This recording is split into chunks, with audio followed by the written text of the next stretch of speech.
मूल अधिकार अत्यंत महत्वपूर्ण टॉपिक है।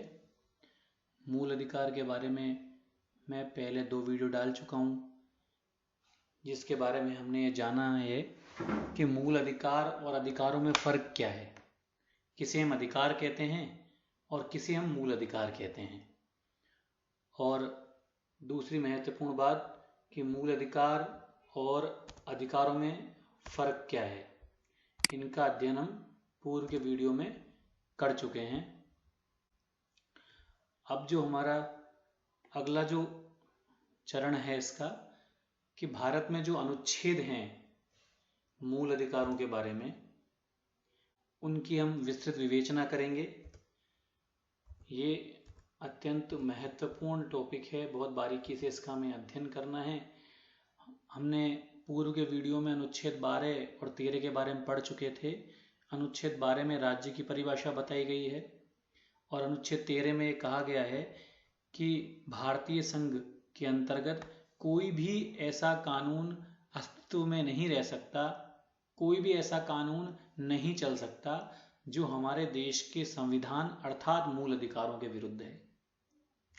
और यदि ऐसा कोई भी कानून बनाया जाता है संसद के द्वारा या फिर कार्यपालिका के द्वारा, ऐसा कोई आदेश दिया जाता है, तो न्यायपालिका में से चुनौती देकर न्यायपालिका पूरे इस कानून पर सुनवाई करेगी और न्यायपालिका को प्रतीत होता है कि यह कानून संविधान का उल्लंघन करता है, अर्थात मूल अधिकारों का यदि उल्लंघन करता है तो उसे उस सीमा तक रद्द कर देगी जिस सीमा तक वह मूल अधिकारों का उल्लंघन करता है। तो अनुच्छेद 13 के बारे में हम पढ़ चुके थे पूर्व में। अब हम पढ़ेंगे पहला मूल अधिकार, समानता का अधिकार, जिसका प्रावधान अनुच्छेद 14 से लेकर 18 तक है।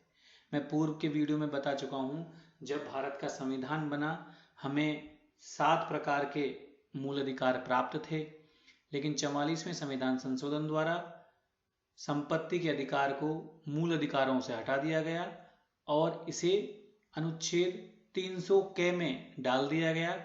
इस प्रकार वर्तमान में जो संपत्ति का अधिकार है वो हमारे लिए कानूनी अधिकार तो है, लेकिन वह मूल अधिकार अब नहीं है क्योंकि वो भाग 3 में नहीं है।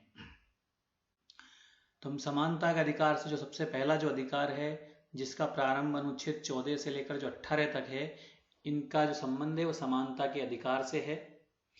सबसे पहले हम बात करते हैं अनुच्छेद 14 की। इसमें लिखा है कानून के समक्ष समानता, अर्थात कानून की दृष्टि में सभी लोग बराबर हैं और सभी को कानून का समान संरक्षण प्राप्त है।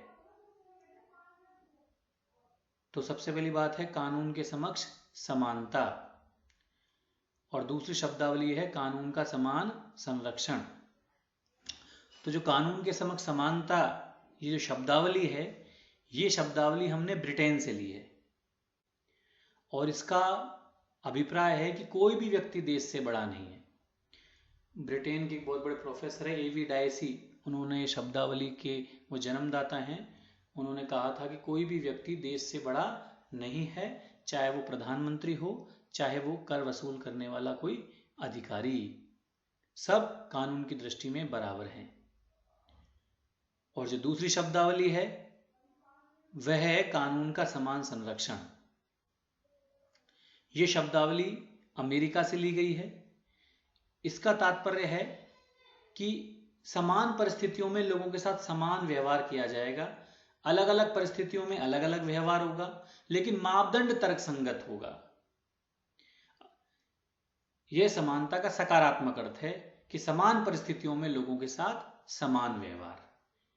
तो इस प्रकार अनुच्छेद 14 के अंतर्गत हमारे संविधान में विधि के समक्ष समानता और कानून का समान संरक्षण दोनों शब्दावलियों का प्रयोग किया गया है।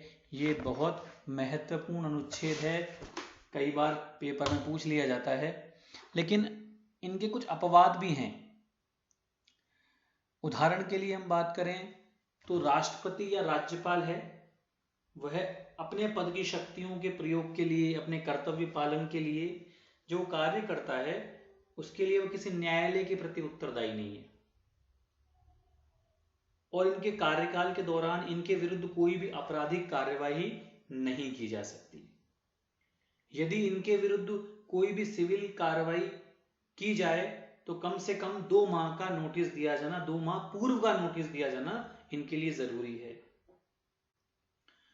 इसके अलावा संसद या विधानसभा की कार्रवाई की रिपोर्ट मीडिया में प्रकाशित या प्रसारित करने के लिए किसी व्यक्ति पर कोई भी सिविल या आपराधिक कार्रवाई नहीं की जा सकती।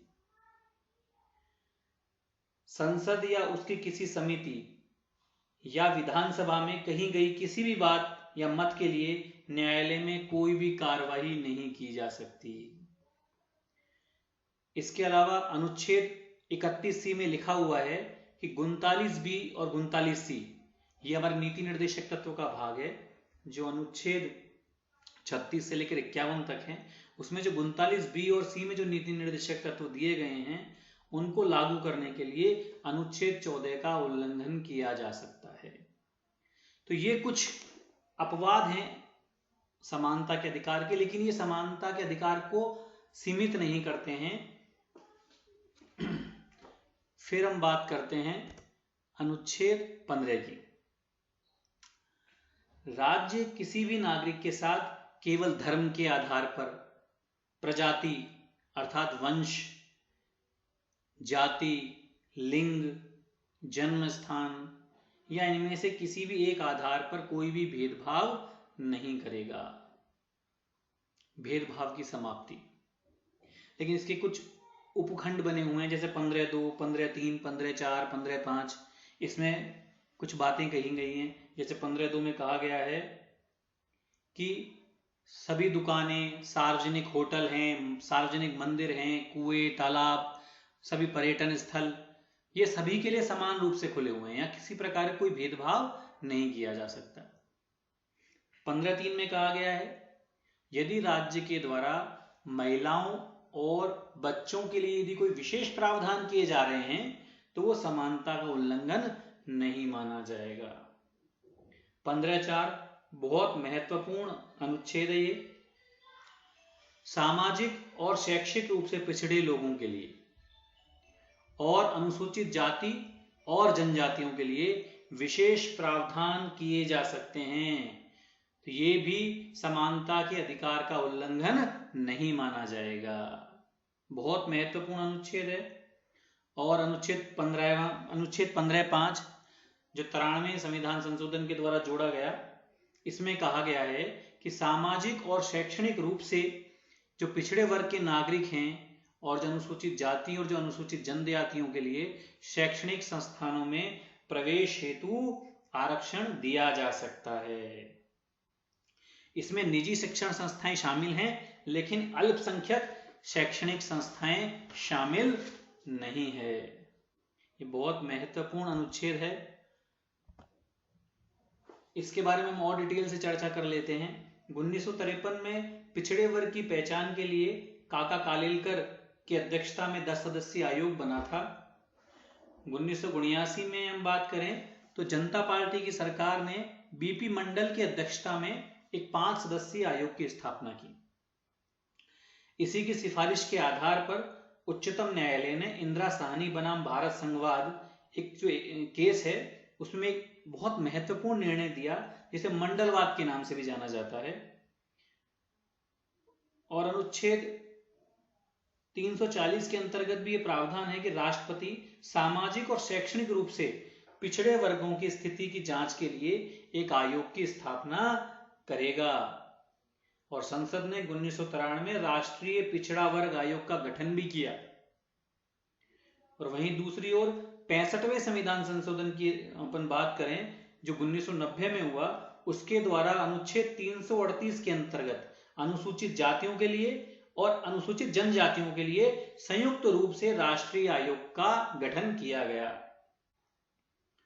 लेकिन जो 89वां संविधान संशोधन हुआ जो 2003 में हुआ, उसके द्वारा अनुसूचित जनजातियों के लिए अनुच्छेद 338A में अलग से अखिल भारतीय अनुसूचित जनजाति आयोग का गठन कर दिया गया।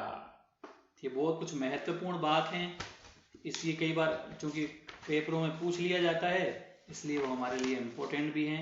अब हम बात करते हैं हमारे अगले अनुच्छेद की, अनुच्छेद 16।